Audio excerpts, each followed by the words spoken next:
অবাক করার বিষয় হলেও এটাই সেই 500 কোটি টাকার বাড়ি, যা আমাদের উত্তরবঙ্গের সবথেকে ব্যয়বহুল বাড়ি, যা অনেকেই টুটুলের বাড়ি নামে চেনে। আর এর লোকেশনটি হইতাছে বগুড়া জেলায় শিবগঞ্জ উপজেলায় দেউলি ইউনিয়নের সরকারপাড়ায় এই বাড়িটি অবস্থিত।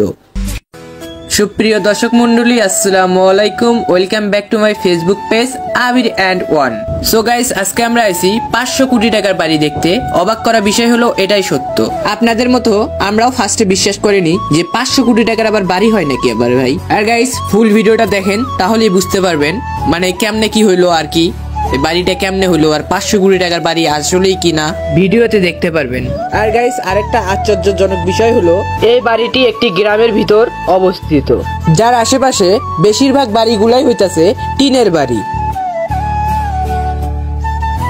তো গাইস, চলেন সেই 500 কোটি টাকার বাড়ি আপনাদেরকে দেখানো যাক এবং তার বর্ণনা আপনাদেরকে দেওয়া যাক।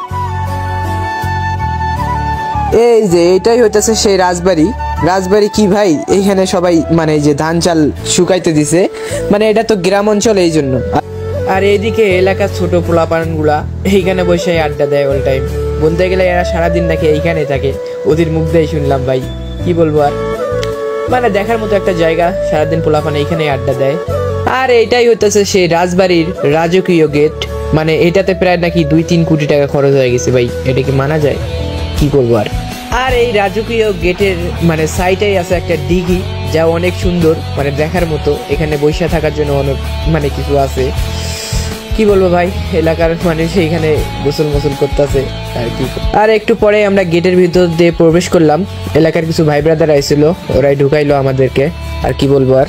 আর গাইস, এখন বর্ণনা দেওয়া যাক এই বাড়ির মালিক রে নিয়া, যার নাম হইতাছে সাকওয়াত হোসেন টুটুল। আর এই বাড়িটিরে সবাই টুটুলের বাড়ি নামেই চেনে। এলাকার মানুষের মুখ থেকে শোনা যায় স্কুল জীবনে পড়াশোনা করা অবস্থায় বাবা মার উপর রাগ করে বাড়ি থেকে বের হয়ে যায় সাকওয়াত হোসেন টুটুল। তারপর ঢাকাতে বসবাস করে টুটুল। অতঃপর পড়াশোনা শেষ করার পর এক নারীকে বিয়ে করে নেয় টুটুল। আর শোনা যায় তারপর থেকেই নাকি তার কপালের চাকা খুইলা গেছে আর কি। আর এখন তার ঢাকাতে বিভিন্ন ব্যবসা ও প্রতিষ্ঠান এবং কলকারখানাও রয়েছে এই টুটুলের। নিজ এলাকায়ও অনেক সয় সম্পত্তি এবং একটি ইটার ভাটাও রয়েছে তার। তো চলেন আর দেরি না করে আপনাদেরকে বাড়িটি ঘুরে দেখানো যাক।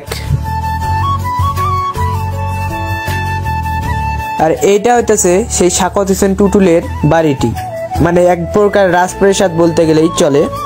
আর ওইটা হচ্ছে তার গেট। আর ওই পাশে আরেকটা আছে গেস্ট রুম, যেখানে আমরা ঢুকতে পারি নাই।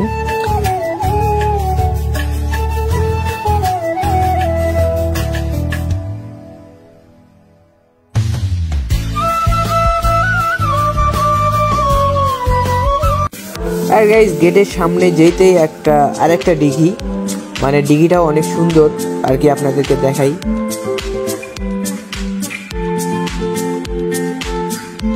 আর গাইস, ভিডিওতে ভালোভাবে আপনাদেরকে দেখাইতে পারি নাই। যাই হোক, কেউ যদি আইসা থাকেন কোনোদিন একটু কমেন্টে জানায়েন। আর গাইস, সামনাসামনি আসলে বুঝতে পারবেন এটা কেমন। আর গাইস, সবাই চলে যাইতেছে, এই জন্য আমরাও যাইতেছি। আর গাইস, ভিডিওটা যদি ভালো লাগা থাকে প্রত্যেকেই শেয়ার করে দিয়েন। আর কে কোথায় থেকে ভিডিওটা দেখতেছেন একটু কমেন্টে জানায়েন। আর গাইস, এখান থেকে আমরা যাবো এখন মহস্থান ঘর, মানে ওইখানেও ভিডিও করে নিয়ে আসবো। আচ্ছা গাইস, যাই হোক, এখন বাই বাই, টাটা।